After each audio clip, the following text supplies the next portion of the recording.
Salut tout le monde, bienvenue sur le podcast Et voilà l'artiste. Ici, on va parler de marketing et d'entrepreneuriat dans le milieu artistique. Je suis Elodie, la fondatrice de La Boutique Expérience, dont la devise est que tout art mérite salaire. Tous les jours, j'accompagne mes clients à passer d'une activité artistique à temps partiel à une vie lucrative d'entrepreneur créatif et culturel. Car on va pas se mentir, on veut tous pouvoir vivre de son activité artistique sans trembler et sans suffoquer. Aujourd'hui, je suis ravie de recevoir une artiste, une entrepreneur que j'admire beaucoup, Wendy Zaibo, artiste, autrice, entrepreneur de talent qui se définit comme une fille du ciel. D'origine ivoiro-centrafricaine, elle naît à Marseille et grandit en Guadeloupe. Passionnée d'écriture, elle se donne pour mission de tendre le micro et de faire entendre des voix méconnues au travers de son webzine Reine des temps modernes qui valorise les femmes issues de la diversité. Conférencière, formatrice et passée maîtresse dans l'art de communiquer avec des visuels et des textes très inspirés et inspirants. So let's go!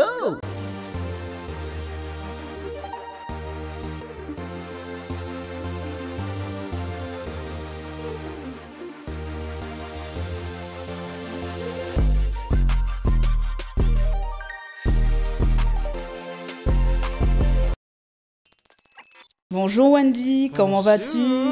Bah écoute, ça va et toi? Écoute, ça va nickel, je suis hyper contente de te recevoir sur le podcast, c'est vraiment un honneur. Bah écoute, c'est un honneur pour moi aussi, merci pour l'invitation, je suis ravie d'être là. C'est top, est-ce que tu te sens bien? T'es bien installée? Tout va bien. Tout va bien? Tout va bien. Nickel, du coup on va pouvoir commencer. Une première question que je pose à mes invités, qu'est-ce que l'art pour toi, Wendy? Grosse question. On rentre comme ça dans le... On rentre direct. On plonge. Waouh. Qu'est-ce que l'art? C'est une belle question ça. Hein? Qu'est-ce que l'art? Enfin, c'est ma conception des choses, tu vois. Moi j'ai l'impression que l'art est partout, que l'art est dans tout. Mais ça demande d'y prêter attention, ça demande de le dévoiler, de le mettre en avant, de le valoriser, de l'extraire, parfois de l'arracher. Voilà, mais je pense que, tu vois, je ne dissocie pas l'art de notre monde vivant, tu vois. Pour moi, ça fait vraiment partie de ce qu'il y a autour de nous. C'est la nature, c'est nous. C'est nous-mêmes, ouais. C'est nous-mêmes, tu vois, c'est ce qui nous entoure. Je pense que c'est vraiment, ouais...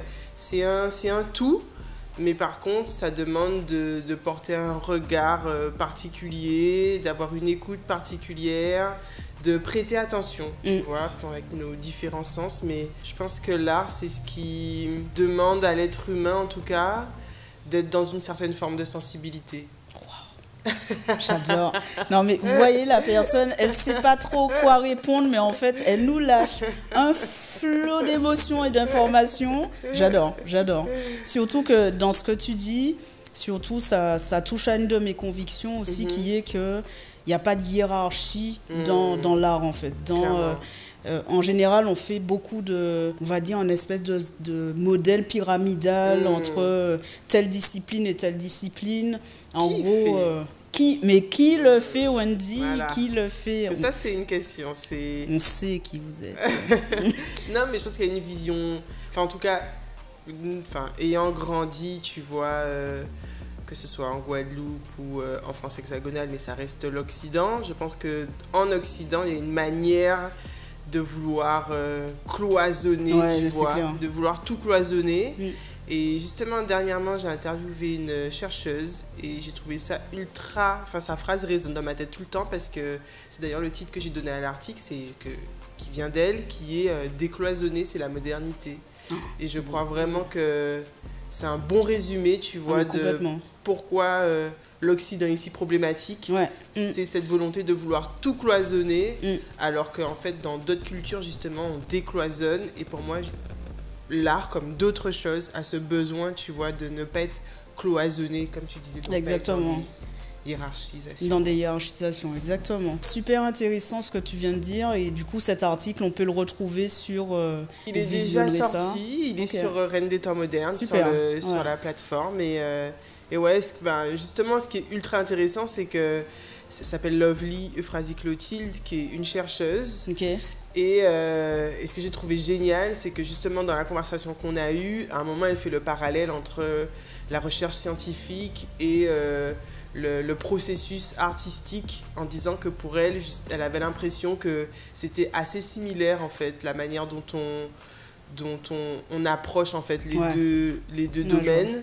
Et j'en suis aussi profondément convaincue parce que tout comme dans la recherche, l'artiste il a des intuitions, il va aller au bout, généralement quand il peut, au bout de ses intuitions pour affirmer ou infirmer, tu vois, une idée de départ, mais c'est une espèce de quête un peu comme ça sans cesse, où le doute aussi est permanent, parce que le chercheur aussi c'est quelqu'un qui ne sait pas en fait si son intuition de départ elle est bonne, correcte ou pas, donc il va chercher, il va tester, il va se tromper, il va faire sa matière scientifique, être confronté peut-être à d'autres matières, tout comme l'artiste, et je trouvais ça vachement pertinent.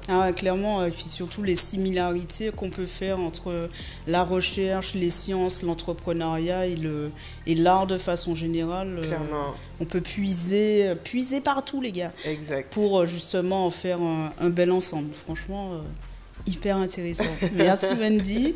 Du coup, je t'ai présenté rapidement en intro, mais j'aimerais quand même que tu réexpliques et dises aussi ce que tu fais ou ce que tu as fait en tant qu'artiste et aussi entrepreneur, du coup. Alors, c'est un petit peu ma présentation classico-classique, tu vois. Mais rapidement, à la base, j'ai un parcours qu'on nomme classique, en tout cas dans ce système occidental francophone, à savoir, je suis née à Marseille, comme tu l'as dit, j'ai grandi en Guadeloupe, donc de parents ivoiro-centrafricains. 18 ans, je suis partie après le bac faire une prépa. Donc jusque-là, l'art, c'est très loin de moi. Là, on n'est pas du tout, on n'est pas encore dedans. On n'est pas dedans, même. Donc je fais une prépa, et en fait, c'est à partir de la prépa, même je dirais, j'ai toujours eu, quand j'étais petite, j'avais ce truc où j'admirais beaucoup les artistes. Tu vois, je trouvais vraiment, j'étais là, c'était cool quand même d'être artiste et tout. Et dernièrement, je m'en suis souvenue parce que quand j'étais au lycée, je participais souvent à ce qu'on appelle en Guadeloupe pas qu'en Guadeloupe, mais c'était des après-midi récréatifs. Tu vois, quand t'es mineur, que tu peux pas encore aller en boîte.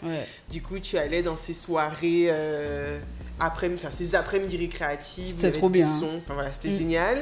Et je sais qu'à l'époque, c'était organisé par un collectif qui s'appelle Unique Prod, mené notamment par un mec qui s'appelle Yann, qu'on appelait Gepetto, et ils étaient une dizaine. Et en fait, j'ai trouvé ça génial de voir des jeunes qui organisaient des soirées, des événements, mais après, plus tard, des soirées. Et en fait, déjà, j'étais en mode, putain, c'est cool, tu vois, c'est quelque chose que j'aurais bien aimé faire.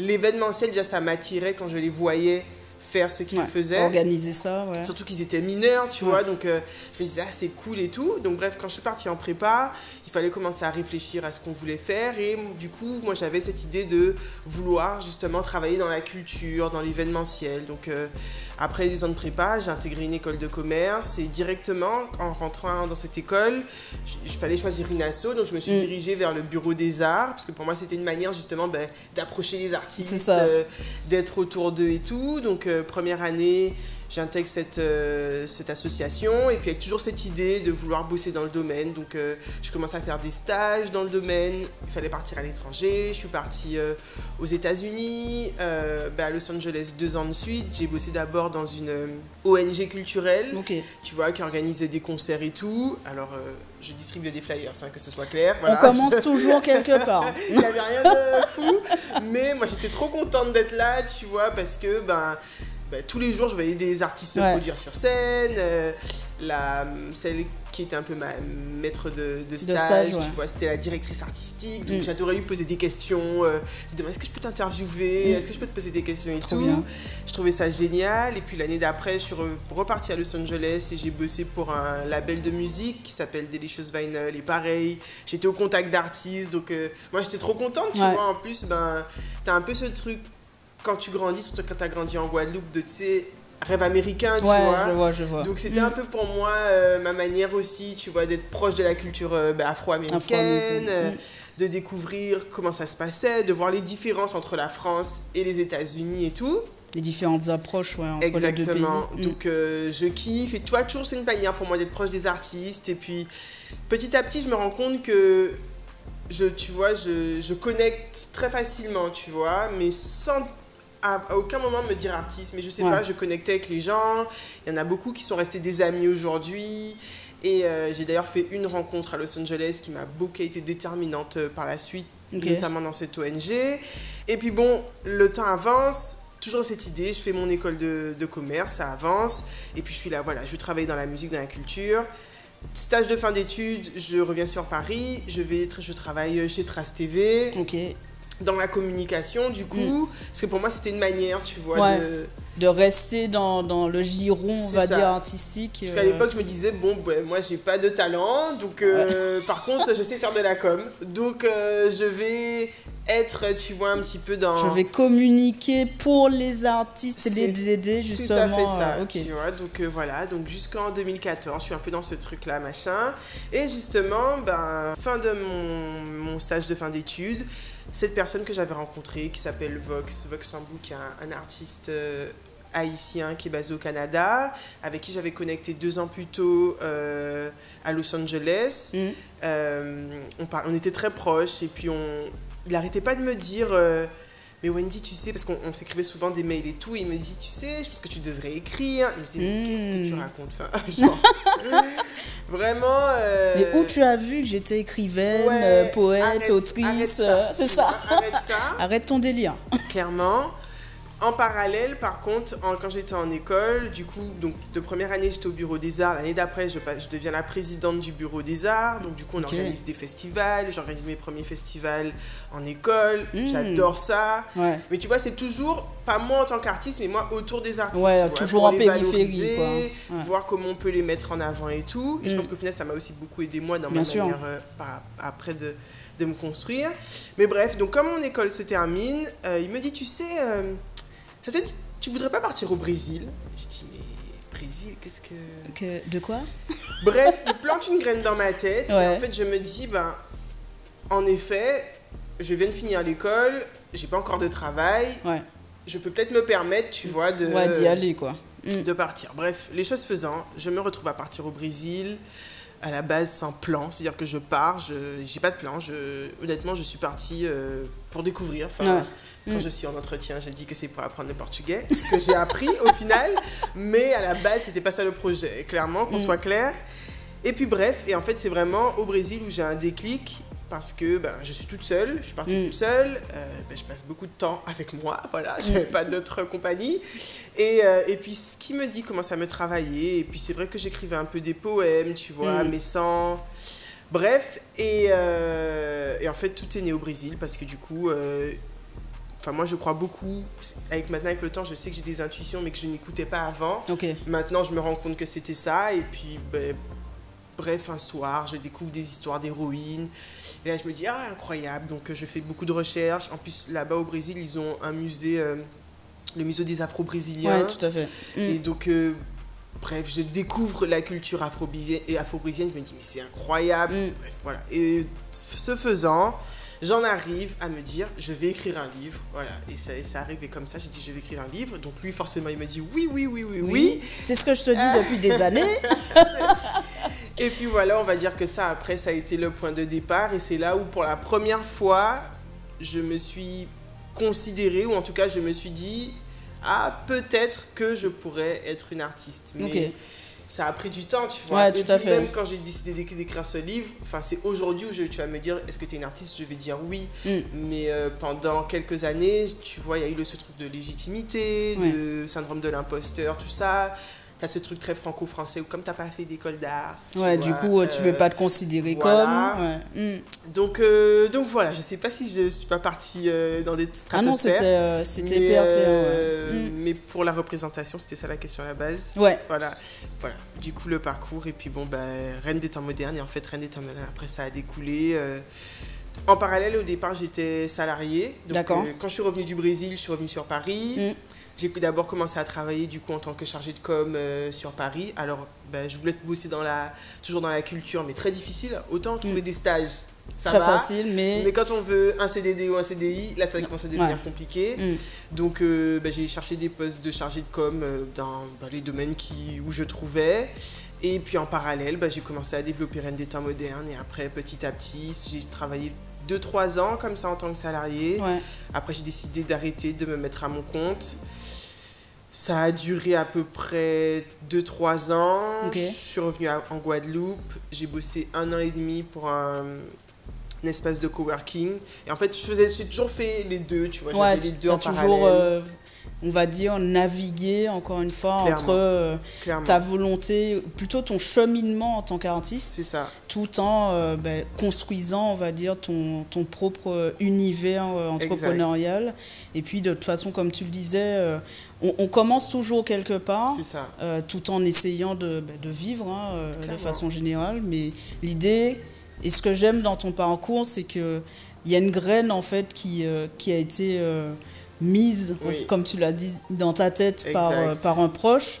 Et ce cheminement, au fur et à mesure, cette graine, elle devient une petite fougère. Et là, maintenant, on peut dire qu'elle... je ne vais pas dire que c'est un grand baobab, mais en tout cas... Elle a fait son chemin. Et c'est pour ça que je trouve que c'est ultra important de se dire que nos mots ont un impact et qu'on ne sait jamais, en fait, ce qu'on va pouvoir dire à quelqu'un et où ça va pouvoir le ou la mener, en fait. C'est ça. Tu vois, moi, je sais que je fais beaucoup attention... même déjà avec les gens de ma famille, tu vois, mes petits cousins, mes petites cousines, mes nièces et tout, mes neveux, j'essaie de faire très attention à ce que je leur dis quand ils me parlent de leurs rêves, de leur volonté et tout, parce que parfois c'est un mot qu'on t'a dit, tu vois, au travers d'une conversation qui va te rester dans la tête et qui va peut-être t'aider à aller au bout de toi-même, tu vois. Exactement.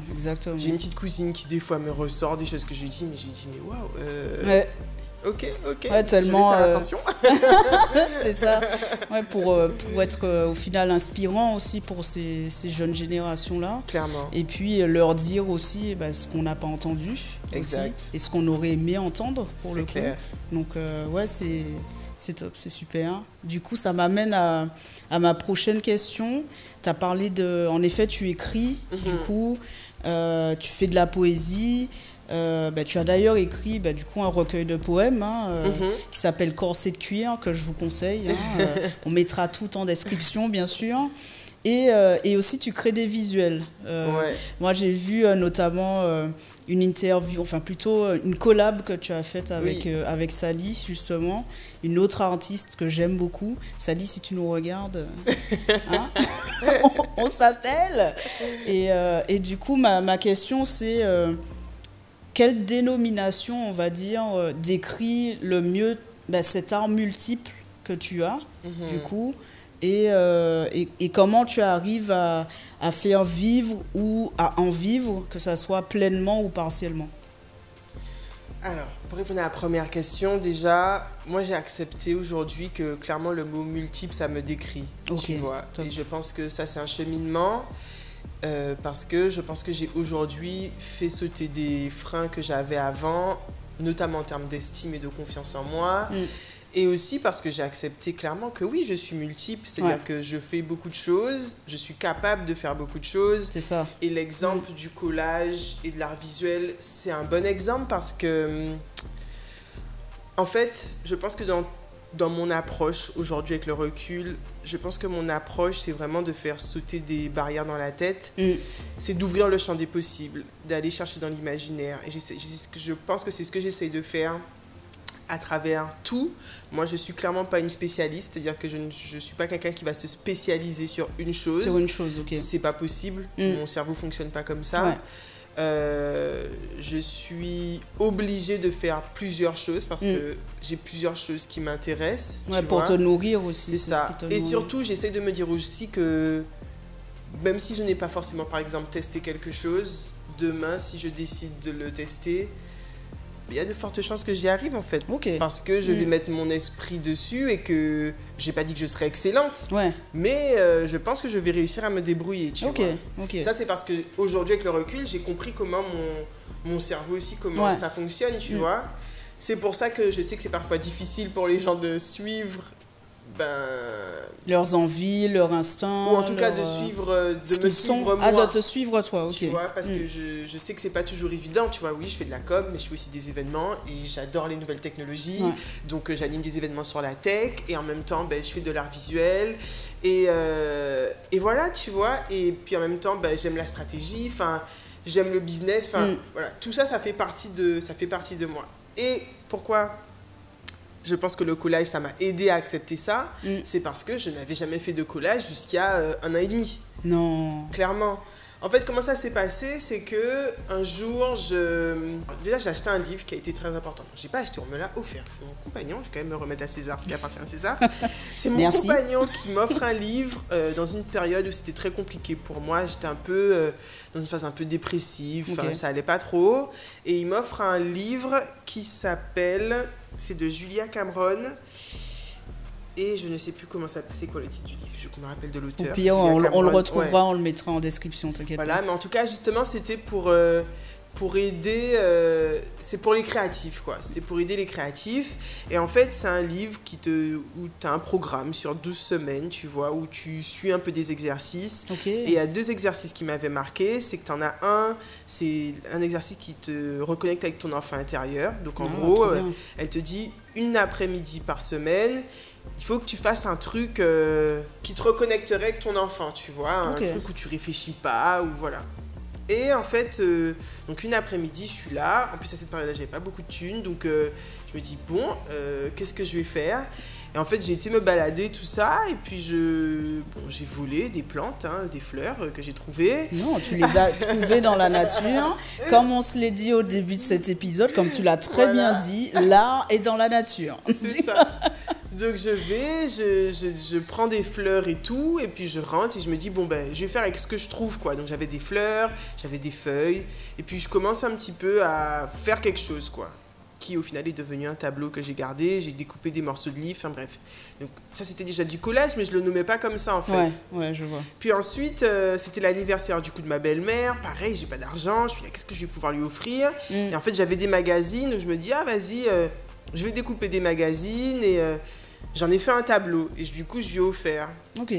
Mais tu vois, c'était très anecdotique, enfin je mettais pas de nom dessus. De nom dessus, ouais. Et surtout c'était très physique. Et en fait, voilà, donc il y a ça qui se fait. Pareil, c'était l'année dernière, à un moment, je m'ennuyais clairement. Et puis, je vois un grand tableau chez moi, chez mon père en Guadeloupe. Et je me dis, ah ben, je vais faire une activité. Donc, je fais du collage, je découpe et je colle. Ok. Et ce qui a été vraiment pour moi le déclic, ça a été en octobre dernier.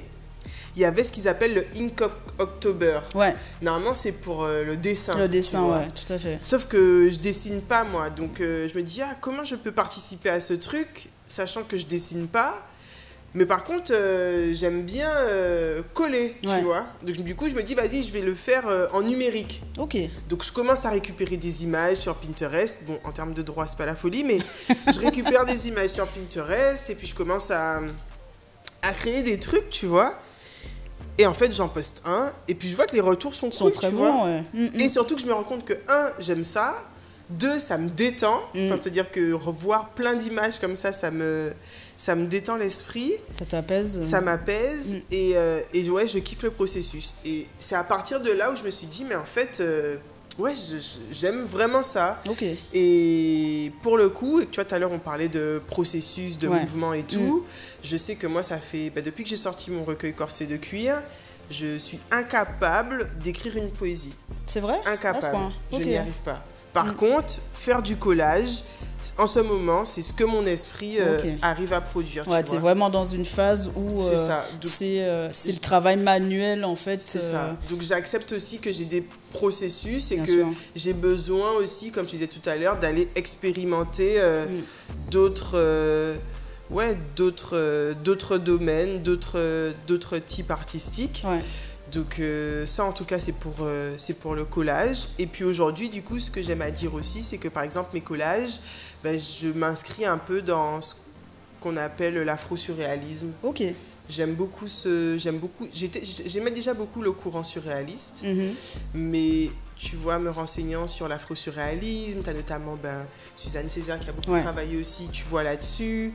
Je pense que c'est quelque chose qui me parle beaucoup, cette volonté justement de venir sublimer, alors soit de venir sublimer, tu vois, le réel, soit aussi parce que de manière un petit peu pragmatique, je trouve que nos vécus en tant que personnes afrodescendantes, elles sont déjà surréelles en fait. Tout à fait. Tu vois. Donc du coup, l'afro-surréalisme, pour moi, c'est juste une manière d'exprimer notre réalité qui est en soi surréaliste. Ouais. Ok.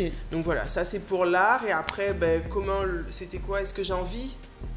Ouais, comment tu arrives à en vivre, encore une fois, pleinement ou partiellement, suivant, comme on l'a dit avant d'enregistrer, les phases, en fonction des phases de création.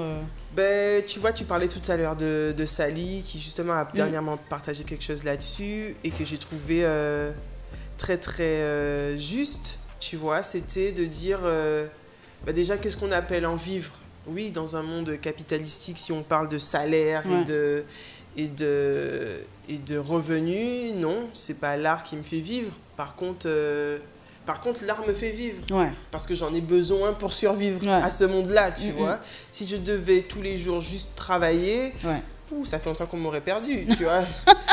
Je pense que, pour le coup, moi je sais dernièrement, parce que du coup, comment je vis aujourd'hui. Donc jusqu'à fin 2021, j'étais à mon compte, donc j'avais mon agence, donc que j'ai toujours, donc mon agence de communication événementielle, qui me permettait, c'est pour ça que quand je dis vivre, oui et non, parce que pour moi, créer des événements, c'est aussi de l'art. Tout à fait. Et donc du coup, avec mon agence, je répondais à des services que les clients me demandaient, mais ça me permettait aussi de créer mes propres événements. Bien sûr. Donc de lancer certains concepts, ce qui me rapportait de l'argent. De toute façon, designer d'événements, pour moi, ça rentre complètement dans la thématique. Donc du coup, clairement, c'était une manière pour moi de gagner de l'argent. C'était pas que ça, mais c'était une manière pour moi de gagner de l'argent. Ensuite, la partie artistique, je vends des livres, on va dire que c'est plus peut-être ça met du beurre dans les épinards, mais clairement je ne vis pas en tant qu'autrice, tu vois. Depuis fin décembre 2021, j'ai repris un poste de salarié, donc pour comprendre un peu mon système, comment ça marche. Donc j'ai un poste de responsable com en tant que salarié. J'ai gardé mon agence de communication événementielle du coup qui s'appelle WZ Agency. Donc responsable com, donc salarié. En indépendant, l'agence avec laquelle j'ai des clients du coup communication événementielle. Digital. Ensuite, j'ai Reine des temps modernes qui est une asso. Voilà. Et après, on va dire que j'ai ma casquette en tant qu'artiste, donc poète / artiste visuel. Voilà. Donc ça, c'est mon système économique que je me suis créé. Et du coup, ce que je fais, c'est que tout se nourrit en fait. Tu vois. Le salariat, clairement, c'est pour des raisons, parce que j'ai des envies d'investissement, donc on va dire que ça me permet ça.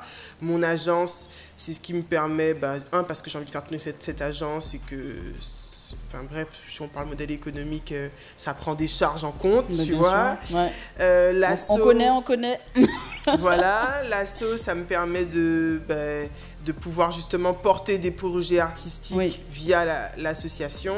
Et puis après, il y a moi en tant qu'individu, en tant qu'artiste, il y a, tu vois, des corsets de cuir, les sorties avec maison d'édition, donc j'ai un contrat avec cette maison d'édition.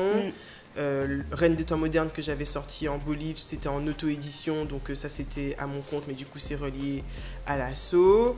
Et puis après, là il y a le collage que je suis en train de développer, que tu vois, j'ai pas encore commencé à vendre, mais c'est clairement un projet que j'ai sur la fin de l'année. D'accord. Mais j'y travaille parce que tu vois, aujourd'hui, grâce à ce que je poste, j'ai des demandes, tu vois, pour potentiellement des expos, des choses comme ça. Donc, c'est top. Donc voilà, petit à petit, mon système se met en place. Non, franchement, c'est vraiment super, surtout que je pense que les personnes qui nous écoutent ou nous regardent se disent « Ouais, non, mais ok, je fais un peu d'art, je fais un peu de ci, je fais un peu de ça, mais comment concrètement je peux créer un écosystème justement où chaque partie nourrit l'autre ?» Et beaucoup, pour en avoir discuté avec d'anciennes clientes et aussi des personnes qui me contactent, qui me disent ouais mais vous savez, ouais Elodie, je suis encore salariée, franchement ça me mine de ne pas pouvoir complètement vivre de son art. Et moi je leur dis souvent mais écoutez, enfin que ça soit en tant que salarié, en tant qu'entrepreneur ou en tant qu'artiste, on a toujours des phases dans sa carrière, en fait. En tant que salarié, je sais pas, je dis n'importe quoi, on est opérationnel, on va dire, on a envie d'être manager. Ben là, encore une fois, c'est passer d'un point A à un point B. Quand on est entrepreneur, ben, on lance sa boîte avec un service et on aimerait en développer une suite d'offres. Ben voilà. Point A, point B. Et c'est pareil quand on est artiste, en fait. On commence avec du collage ou de l'écriture ou de la peinture ou peu importe. Et on commence petit, on vend à ses proches. Les proches en parlent à d'autres proches. Au final, on se dit, bon, ben, on commence à dégager un revenu intéressant. Ben, on se met en tant qu'auto-entrepreneur, l'entreprise grossit, etc. etc. en fait. Le tout, c'est de trouver, comme tu l'as bien dit, son écosystème qui permet, et ce que j'ai en plus trouvé hyper intéressant, c'est que tu dises qu'au final, le salariat actuel, il te permet d'investir dans ce que tu veux faire demain, en fait. Sûr. Et c'est vrai que cette peur de revenir au salariat pour certains artistes, il ne faut pas l'avoir, en fait. Le tout, c'est d'avoir un cap.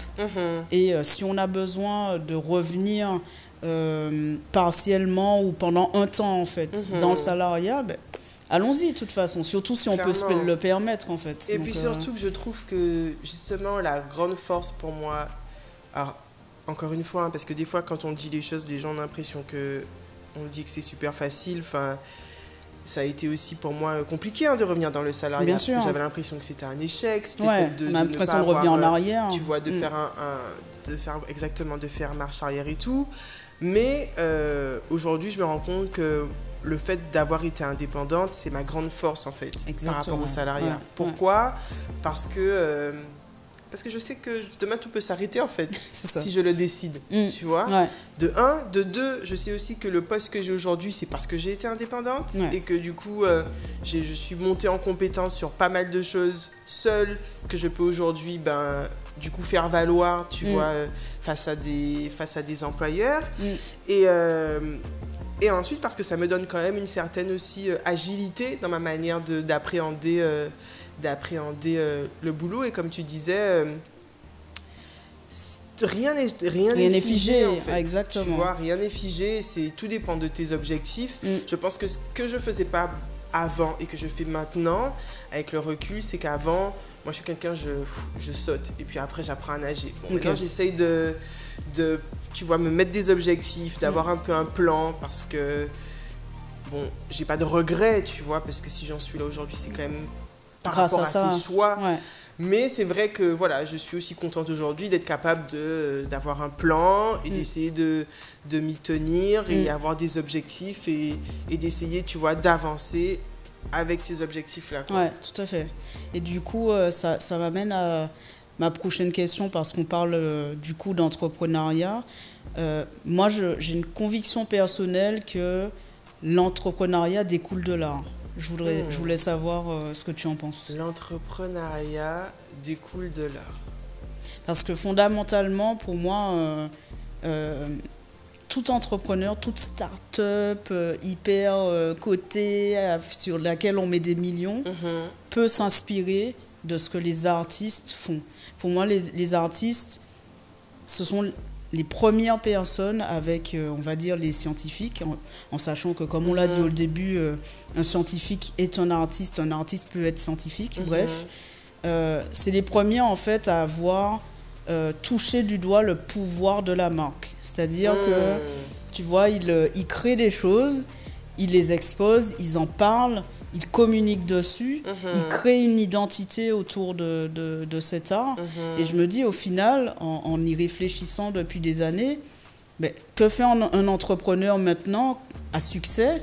C'est faire ça aussi, en fait. C'est créer un produit, créer un service, en parler, l'exposer, avoir de la visibilité dessus et en tirer des revenus, en fait. Ouais, je t'avoue que je ne l'avais pas vu de cette manière-là, mais la manière dont tu l'expliques, en effet, ça fait sens parce que c'est vrai que le premier lien qu'il y a entre le marché, tu vois, et un produit, Ouais. souvent c'est une identité, C'est tu ça. vois, une identité qui est construite justement par un graphiste, un directeur artistique. Et c'est vrai que tout à l'heure, quand on disait qu'on a en France, on cloisonne beaucoup les choses. Ouais. Si justement on décloisonne les choses, bah, un graphiste, c'est un artiste. Tu Exactement. vois. Un Exactement. graphiste, c'est un artiste. Donc au final, tu fais appel à un artiste Ouais. pour justement venir donner une identité à cette idée que tu avais dans la C'est tête, ça.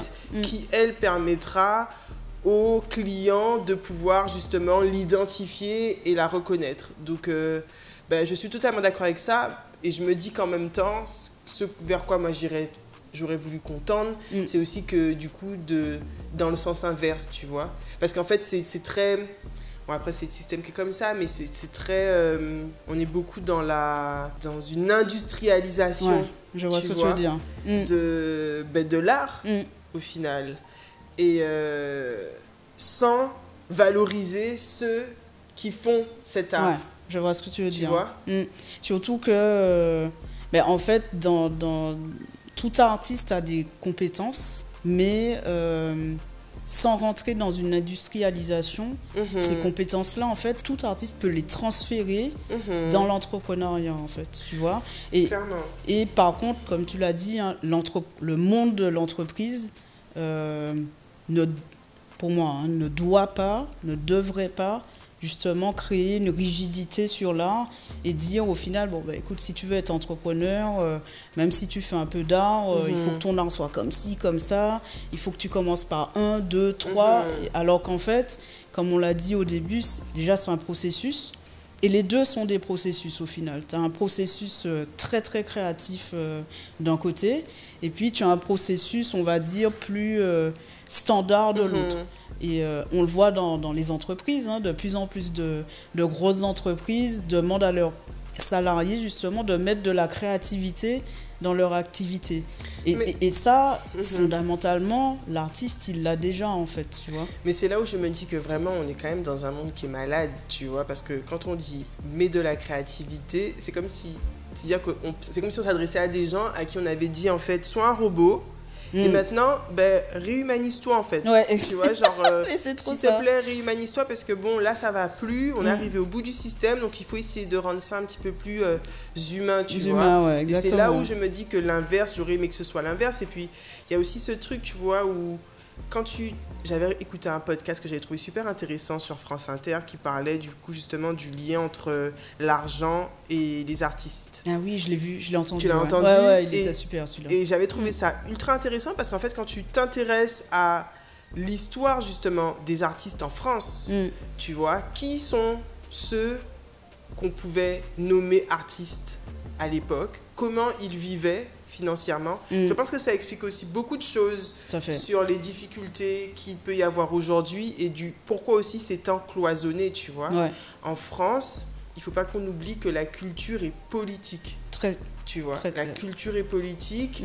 On est dans du soft power fois 1000, tu vois. Et donc, de la même manière où on a des choses à reprocher à ce système, il faut aussi venir questionner le rapport à la culture. Ouais, tu tout à vois. fait. Ouais, très bon Parce point. que tu as des personnes en France qui sont un peu les maîtres, les gardiens d'une culture qu'on voudrait française qu'il faut maintenir, tout comme les Américains, tu vois, qui sont aussi les rois là-dedans dans le soft power. C'était mon sujet de mon mémoire de fin d'études, tu vois. Aux États-Unis, quand tu t'intéresses au monde Hollywood, qui sont les personnes qui dirigent Hollywood, ce sont des anciens politiciens qui font leur retraite. Tu vois, c'est des anciens ministres qui s'en vont faire leur retraite et qui deviennent dirigeants d'Hollywood ou autre. Ça veut dire quand même beaucoup de choses dans la manière dont est pensée et construite la culture, tu vois. En France, c'est un peu la même chose. Quand tu vois... Quand tu es artiste, justement, et que tu commences à justement t'intéresser à comment monétiser ton art, tu vois, tu te rends compte que voilà, qu'il y a des subventions qui existent, comment on remplit les dossiers de subventions, à quelle institution il faut demander ces dossiers. Tu te rends compte déjà que la France c'est un modèle, enfin c'est un pays où tout se base sur l'administratif. C'est-à-dire que si tu veux vivre de ton art en France et que tu sais faire des dossiers, tu vas vivre de ton art. C'est ça. Si tu sais monter des dossiers en France, tu vas vivre de ton art. Et si tu adores ça, tu vas devenir millionnaire. Exactement. Donc il y a déjà ce truc-là, tu vois, qui peut être une barrière parce que clairement, c'est une espèce de science de remplir leur dossier là. C'est des mécanismes. Enfin, quand je dis c'est une science. Voilà, il faut apprendre à le faire, tu vois. Surtout le seul fait de remplir toutes ces petites cases, en fait. À la base, tu veux faire ton art. Et alors tu veux faire de l'art, tu dis, voilà. Donc quand tu commences à t'intéresser à ça et à voir comment ça marche, et après que tu découvres, ok, quelles sont les institutions, comment fonctionnent ces institutions en France, à qui on ouvre la porte, à qui on n'ouvre pas la porte, comment se faire une place, etc., etc. Tu vois, tu te rends compte vraiment que ce cloisonnement, il est purement occidental et qu'il y a une volonté justement de ne pas vouloir décloisonner. Le pourquoi, c'est la grande question que je me pose, tu vois. Et du coup, il y a tout ce conservatisme autour de la culture et c'est pour ça que quand tu es un artiste, pour moi, qui évolue, tu vois, dans ce système-là, et puis nous, en tant qu'afro-descendants qui connaissons du coup notre histoire et du coup, enfin... Je vais loin, mais c'est pour essayer de faire aussi le lien avec ce que je disais avant. C'est-à-dire que, évidemment, qu'un artiste, enfin, tu vois, tu es afrodescendant, voilà, tu veux vivre de ton art, mais si tu ne comprends pas, en fait, comment c'est construit ce système culturel en France, il y a des choses qui vont te paraître être des énormes blocages, tu vois, et que tu ne vas pas comprendre. Alors que quand tu comprends ces choses-là, ça te permet de te dire, ok, déjà, j'ai un état des lieux du système. Maintenant, qu'est-ce que moi, je veux en tant qu'artiste, tu vois? Sur quoi je suis prêt à faire des sacrifices, sur quoi je suis prêt à faire des compromis pour justement arriver à mon objectif final. Est-ce que mon objectif final, c'est d'être un artiste qui vit pleinement de son art? Est-ce que je veux être un artiste indépendant? Est-ce que je veux être représenté par une galerie? Qu'est-ce que je veux être? Et je pense que ça aussi, c'est une question qui est ultra importante parce que ça aide aussi, en se posant ces questions, à ne pas être dans, comment dire, la frustration de ne pas avoir certaines choses. Tout à fait. Moi, j'ai décidé qu'en tant qu'artiste, il y a des choses qui ne m'intéressent pas. Et que tu veux pas faire donc, aussi, coup, ne pas les avoir ou voir d'autres les avoir, c'est ok en fait parce que c'est pas ça que je veux. Tout à fait. Tu vois, donc il faut aussi se poser, d'où quand je le dis tout à l'heure, moi aujourd'hui j'ai créé mon système économique. C'est toi, qu'est-ce que tu veux en tant qu'artiste créer comme système? Est-ce que toi, ce que tu veux, par exemple, c'est, si tu es artiste, si tu es écrivain, être représenté par des maisons d'édition? Est-ce que tu veux être un artiste indépendant? Est-ce que tu veux un juste milieu entre les deux? Si tu es un artiste visuel, est-ce que pour toi, c'est ultra important d'être représenté par des galeries? Quel type de galerie? Une grosse galerie? Une petite galerie? Ou tu veux garder ton indépendance? Et toutes ces questions-là, je pense, sont ultra importantes parce que la politique ne peut pas être décorrélée, tu vois, de ce qu'on fait de notre art, quoi. Ouais, complètement.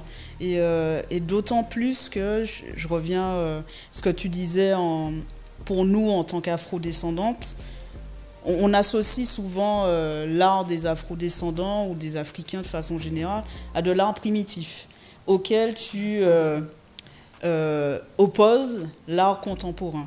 Et moi, ça m'a toujours donné des boutons, clairement, parce que je ne comprends pas le fait de dire qu'il y a un art premier, un art... Mais qui le dit?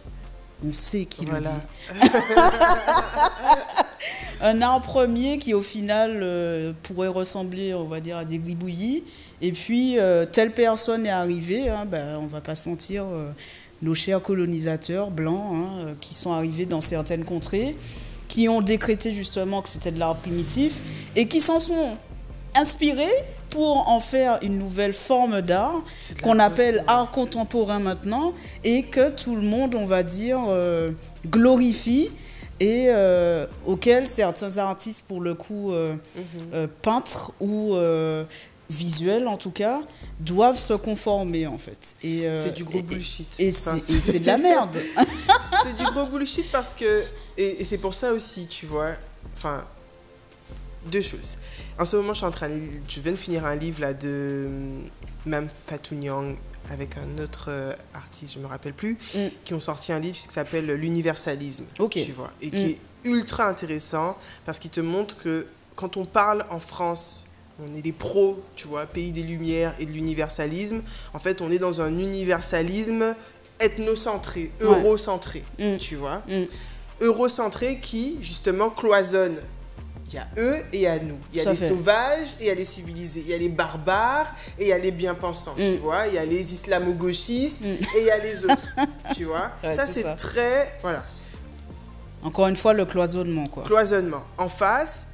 Donc il y a ça de l'universalisme. En face, il y a une phrase moi, de Mama Toni Morrison que j'adore, qui est le problème du racisme. Bon, je déforme un peu la phrase, hein, mais en gros, c'est que le problème du racisme, c'est que c'est une distraction. Ouais. C'est une distraction qui vient, en fait, nous forcer à nous questionner sur des choses sur lesquelles on n'a pas à se questionner. Et auxquelles on ne pense pas, en fait. On est barbare ou par barbare, ta gueule, genre, j'ai même pas à discuter de ça avec toi, tu vois. Tout à fait. Donc, pour moi, ces deux choses-là, elles viennent un peu s'unir. Et c'est pour ça que je dis que la culture est ultra politique. Et tout artiste qui, pour moi, et ça c'est vraiment personnel, mais tout artiste qui voudrait me dire, moi je fais juste de l'art, on peut faire de l'art pour l'art, tu vois, mais si tout artiste qui viendrait me dire que l'art n'est pas politique, we got a problem.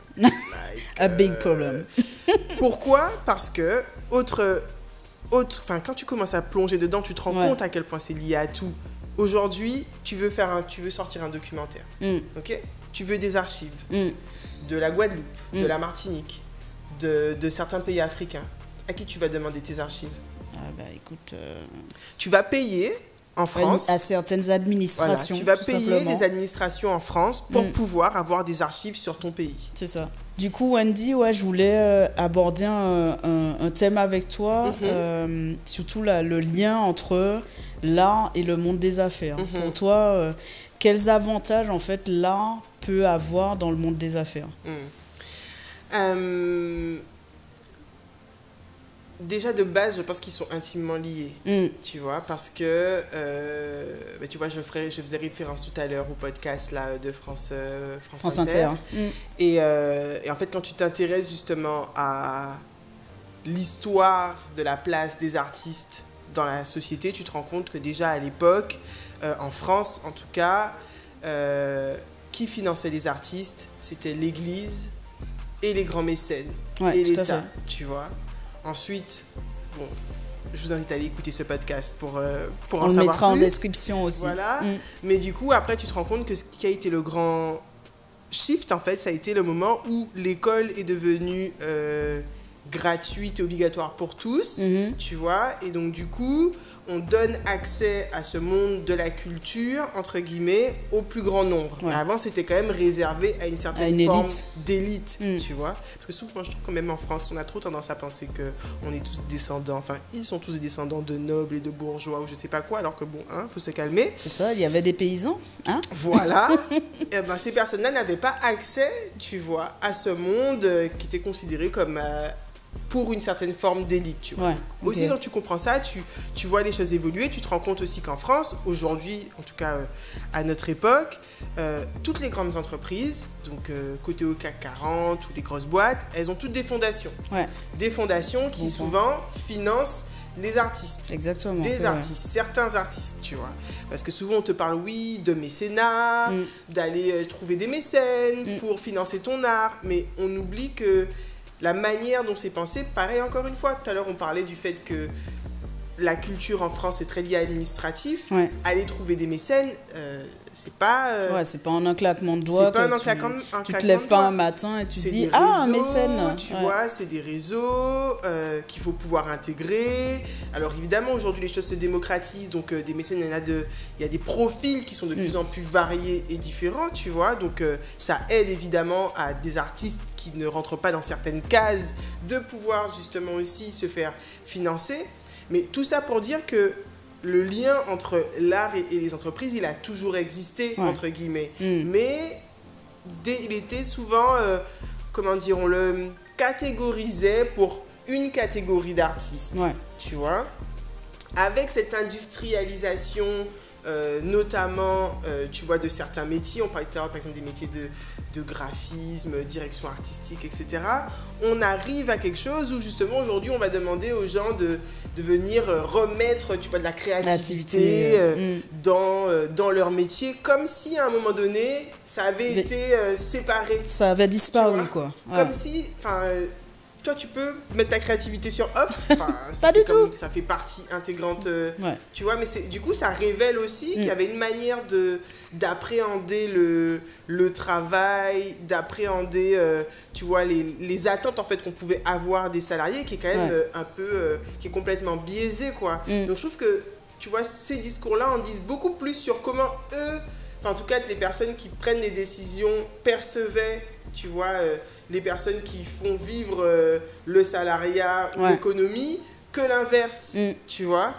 Bref, tout ça pour dire que pour moi, les liens sont intimement, enfin, ont toujours existé entre l'art et l'entreprise. C'est juste que comme le monde évolue et les populations évoluent, tu vois, ben, il y a aussi, ben, encore une fois, cette envie de venir décloisonner, tu vois, ce qui était encore jusque-là très compartimenté, et de pouvoir surtout rendre moins élitiste, tu vois, donner accès à vraiment au plus grand nombre certaines choses, quoi. Donc je pense que tu vois, quand on parle de monde post-colonial, de société post-coloniale, on est encore pour moi toujours dans ces sujets de réussir à décloisonner et à faire en sorte que le plus grand nombre, parce que tu vois, c'était ça aussi, c'est que les populations issues des minorités afrodescendantes ou les populations non visibles, tu vois, en France, aient aussi accès à certaines choses, et que donc du coup aussi les artistes qui viennent des populations afrodescendantes, asiatiques, indiennes ou autres, qui avant n'avaient pas accès à ces mondes, tu vois, artistiques, parce qu'encore une fois, il y avait les sauvages, il y avait les autres, il y avait les barbares et les autres. Tout à fait. Qu'aujourd'hui, ils font partie de cette société, et que du coup, logiquement, ils veulent avoir les mêmes droits que les autres. Ouais, tout à fait. Et c'est là où le clash, il est, parce qu'on est encore dans cette vision d'une France qui serait... qui se veut soi-disant le pays des Lumières, mais comme disait Djous Dibondo très bien, le pays des Lumières éteintes, souvent, ça. Tu vois. Changer l'ampoule. Voilà, exactement. C'est trop ça. Non, mais super, je m'inscris complètement dans ce que tu dis. Et ça me fait aussi penser au fait que dans les entreprises, l'innovation, au même titre que la créativité, devient comme une bouée de sauvetage, tu vois, comme un pilier important de leur construction, de leur évolution. Et ça me fait penser du coup à FemTech, ce bel espace justement que tu as, dans lequel tu mets en avant des femmes noires de la tech. Comment toi, tu vois l'innovation, le processus, on va dire, de création de choses nouvelles dans l'art, justement? Tu vois, c'est mon problème aussi des fois avec la France, c'est que comme on est le pays, soi-disant de la littérature, on a un rapport aux mots qui est assez particulier, et du coup on adore, tu vois, utiliser des grands mots, mais parfois les appauvrir dans leur sens, tu vois. Parce qu'en France, on va te parler d'innovation sur tout un tas de choses, alors que moi, je ne suis pas très fan de ce mot innovation parce que je n'ai pas l'impression qu'on invente des choses. On vient réactualiser avec les choses de nos temps, tu vois. Et souvent, quand en France, des startups vont te parler d'innovation, souvent, elles ont fait un petit voyage en Afrique, en Amérique latine et en Asie. On vous voit. Elles ont repris, tu vois, un concept et puis elles arrivent, ouh, tada. Voilà, il faut arrêter. Tu vois, ce n'est pas d'innovation, ça s'appelle du vol, tout simplement. Donc, ou de l'inspiration forcée. Du vol, ok.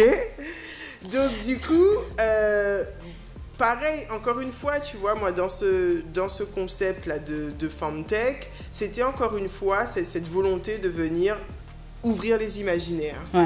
Pourquoi ? Parce que quand tu grandis en tant que personne afrodescendante en France, on voudrait te faire croire qu'il y aurait des espaces qui te sont dédiés et d'autres qui ne te sont pas dédiés.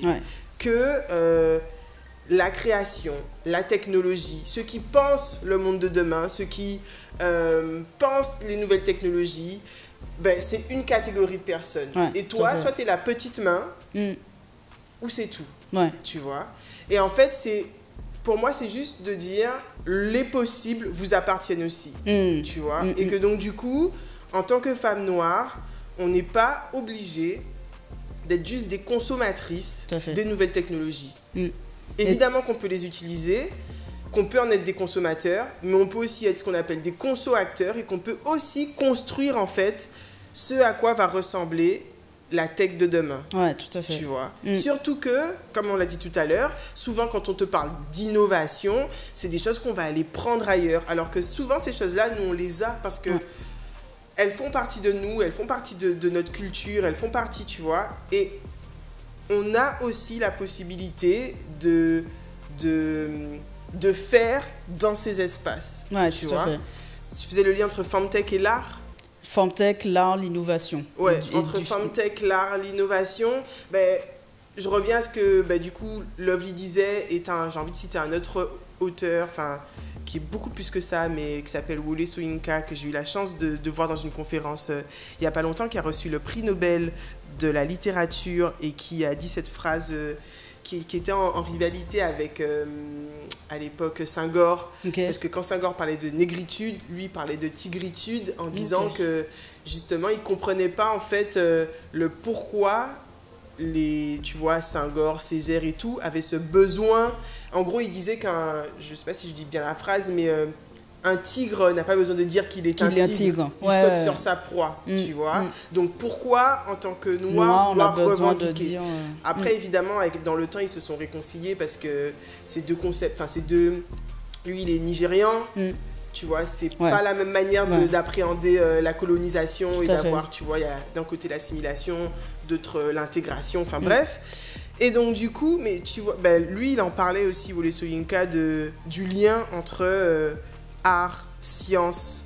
Et pour moi, ben, je fais le lien entre art, science, nouvelles technologies, parce que pour moi, ce sont à chaque fois des espaces où on a la possibilité justement de venir créer, de venir proposer des choses, de venir bousculer, de venir disrupter, Ouais. tu vois. Pour moi, c'est des espaces de recherche en fait. Exactement. L'art est un espace de recherche, la science est un espace de recherche, les nouvelles technologies sont des espaces de recherche, sauf que si on laisse ces espaces aux mêmes personnes, ben, du coup, derrière, on a les mêmes résultats. Ouais. Et donc, si on veut des résultats différents, il faut aussi que nous, on prenne possession de ces espaces avec nos codes. On n'est pas obligé de reprendre leur code à eux, tu Ouais, vois. de On peut copier, arriver avec nos codes, avec nos visions, avec nos cultures, avec nos héritages, tu vois, pour justement façonner des choses. Et c'est ce que je trouve extraordinaire parce que ben, quand tu plonges dans ce monde des nouvelles technologies et que tu vois ce qui se fait, je sais pas moi, au Kenya, au Nigeria avec les crypto-monnaies, quand tu vois comment justement la place des femmes, tu vois, au Rwanda, dans l'économie, dans la société, dans ce lien aussi avec les nouvelles technologies, tu te rends compte justement qu'il faut décloisonner parce qu'il faut qu'on sorte de ce truc très ethnocentré parce que malheureusement, ben, nous qui sommes français, malgré nous, tu vois, on est français. Donc, même en critiquant ce système, Ouais. je reste française. Ouais, tout à fait. Donc, je n'ai pas la même expérience que un ou une Ivoirienne, qu'une Kenyane, qu'un Brésilien. Et malgré moi, je sais aussi qu'il y a des choses sur lesquelles je suis paramétrée différemment, Ouais, tout à tu fait. vois. D'où le besoin de décloisonner et d'où le besoin de connecter avec d'autres ailleurs, tu vois. Et c'est pour ça que ce que j'aime avec ce concept de Femtech, qui du coup se fait sur l'internet, mais qui permet en fait à des personnes d'horizons différentes de pouvoir se réunir au même endroit, c'est que justement, ben, je peux faire un Femtech avec une Camerounaise, avec une Martiniquaise, Guadeloupéenne, et moi, à qui le concept de panafricanisme est très important, ben, je me dis que l'Internet, c'est aussi ça. Ça permet aussi de venir connecter, tu vois, ce qu'on ne pouvait pas connecter auparavant. Tout à fait, c'est un outil pour faire ça qui est hyper puissant. Et du coup, pour une femme noire, artiste qui nous écoute, qui nous regarde là, quelle, on va dire, plateforme, quelle technologie tu conseillerais vers quoi s'orienter si on veut avoir plus de visibilité? plus de visibilité pour ses projets. Pour ses projets, pour son art, pour ses œuvres, pour montrer et aussi dire ce qu'on a à dire en tant que femme artiste et noire.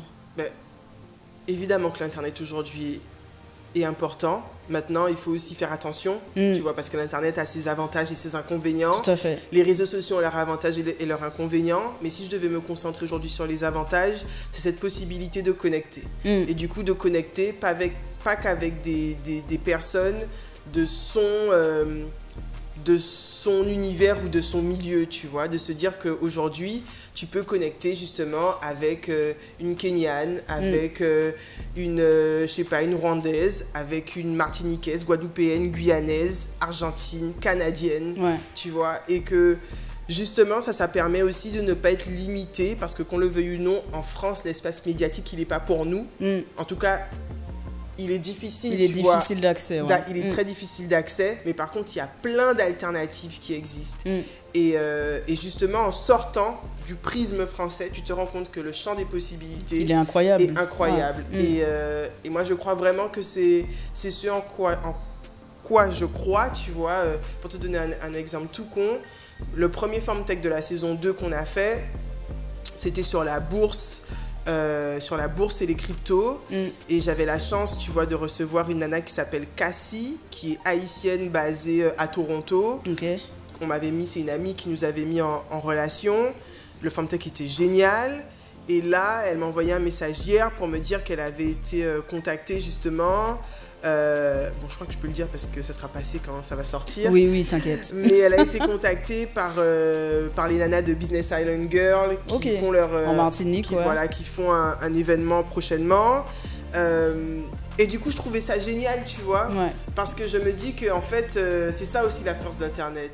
Tu vois, c'est de pouvoir connecter des personnes qui, à la base, n'évoluent pas dans le même écosystème. Et puis même dans le même fuseau horaire.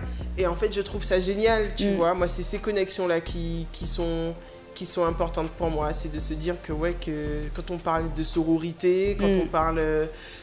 pour moi, c'est ça. C'est de créer des connexions, d'aller chercher ces connexions hors de... Non pas que c'est pas important, parfois, autour de soi, il y a des choses, mais... qu'on peut aussi sortir de ça, aller au-delà de ça. La France, c'est pas la limite. La Guadeloupe et la Martinique, c'est pas la limite. Et que le monde est quand même vaste et que on est une diaspora. Et tu vois, il faut aussi prendre appui, entre guillemets, sur cette diaspora-là. Complètement. Tu vois ? Complètement. Wendy, un grand merci pour cette conversation. Là, vous avez vu ou entendu, on était à fond, à fond dedans, mais vraiment un grand merci d'être venu sur le podcast Et voilà l'artiste. Est-ce que tu peux nous dire, du coup, quelle est ton actualité en ce moment, où on peut te suivre et surtout, moi je sais, mais n'hésite pas à le dire du coup à nos auditeurs et à ceux qui nous regardent. Alors, déjà, où on peut me suivre sur les réseaux sociaux. J'ai du coup mon compte Insta, Wendy Zaibo. J'ai le compte Insta de Reine des Temps Modernes. La plateforme média reine-des-temps-modernes.com. J'ai le compte Insta de FemTech. Pour suivre justement l'actualité de FemTech. J'ai ma page de collage et de poésie qui s'appelle Mapoesi. Donc c'est le petit jeu de mots, Mapoesi. Et puis après, on est un peu sur tous les réseaux, les podcasts, FemTech. Ça, du coup, ça fait partie des actualités. À savoir que il y a des podcasts de la saison 1 qui vont sortir. Super. Voilà, qui reprennent un peu tous les épisodes. Va se suivre également les workshops qui seront, eux, disponibles en vente prochainement aussi en ligne. Ça, c'est pour FemTech. Ensuite, Reine des Temps Modernes, en termes d'actualité, toujours le site internet, où de manière plus ou moins régulière, des articles sortent. Mais en tout cas, il y a quand même près de 200 articles, en tout cas 200 portraits de femmes qui sont présents, donc n'hésitez pas à aller... pour ceux qui ne connaissent pas, à aller regarder, à aller découvrir. J'ai toujours mon recueil de poésie Corset de cuir qui est disponible pour celles qui voudraient découvrir. Et puis ensuite, en actu, qu'est-ce que j'ai ? J'ai mes collages sur lesquels je travaille. On va dire que c'est un peu Mon sujet du moment, je travaille aussi sur potentiellement, je l'ai en anglais, exhibition, mais Une exposition. Une exposition, voilà. Donc ça aussi, c'est le taf du moment. Qu'est-ce que j'ai? Ça fait tellement de trucs que je sais plus. Mais plein de trucs passionnants, c'est pour ça. Ouais, non, il se passe des choses, il se passe pas mal de choses. Après, en parallèle, je travaille aussi, moi, sur 2 projets pour fin 2022, début 2023, notamment une collection capsule de textiles en lien avec mes collages. Ah, génial, voilà, donc génial. ça, c'est mon gros projet. Moi, je suis pas du genre à ne pas dire les projets, j'aime bien les dire parce que comme ça, je me dis, tu l'as dit, c'est ça. tu es obligé d'aller au bout. Donc voilà, collection capsule. Et enfin, je suis en train de travailler sur un format audiovisuel. D'accord. Voilà, j'ai pas encore le format définitif, mais je suis en phase d'écriture. Ok. Donc sur quelque chose qui ressemblerait à un documentaire. Ok, super. Voilà mon actualité. Très très riche comme d'habitude. Franchement, moi je vais te suivre. Hein, de toute façon, je mettrai tout en description. Moi aussi, je vais suivre, voir la suite de la boutique. Ah bah écoute, avec plaisir. Ce qui se passe. Ah bah, c'est super sympa. Et encore une fois, un grand merci. Avec plaisir. Et puis, cher artiste, toi qui nous écoutes ou nous regardes, merci en tout cas, parce que je pense que là, cet épisode, c'est vraiment une mine d'or pour savoir concrètement comment naviguer entre art et entrepreneuriat.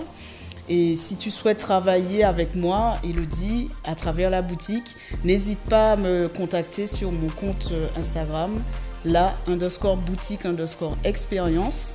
Abonne-toi à la chaîne YouTube, hyper important, et écoute-moi sur toutes les plateformes, on sera partout, hein, sur ta plateforme préférée.